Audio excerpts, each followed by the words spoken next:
சிவாய நம்ம வரக்கூடிய ஏப்ரல் 5ஆம் தேதியை மறந்தும் கூட தவற விட்டுடாதீங்க. ஏன் அப்படின்னா அன்னைக்கு விநாயகருக்கு உகந்த சதுர்த்தி திதி வருதுங்க. அன்னைக்கு சதுர்த்தி திதி மதியம் 12:02க்கு ஆரம்பிச்சு அடுத்த நாள் ஏப்ரல் 6ஆம் தேதி மதியம் 2:13 வரையும் சதுர்த்தி திதி அமைஞ்சிருக்கு. விரதம் இருக்கிறவங்க ஞாயிற்றுக்கிழமை விநாயக பெருமானுக்கு விரதம் இருந்து வழிபடுறது அதீத பலனை நம்மளுக்கு கொடுக்கும்.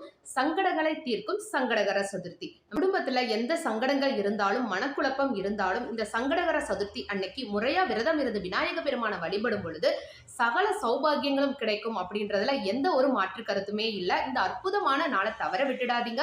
இன்னைக்கு இந்த ஒரு மந்திரத்தை 21 முறை சொல்லி வழிபடுங்க. கண்டிப்பா விநாயக பெருமானோட அருள் உங்களுக்கு கிடைக்கும். ஓம் கம் கணபதியே நமோ நமக அப்படின்ற இந்த மந்திரத்தை 21 முறை சொல்லி விநாயக பெருமானுக்கு அருகம்புல் சாத்தி கொழுக்கட்டை நெய்வேத்தியமா படிச்சு வழிபடுங்க.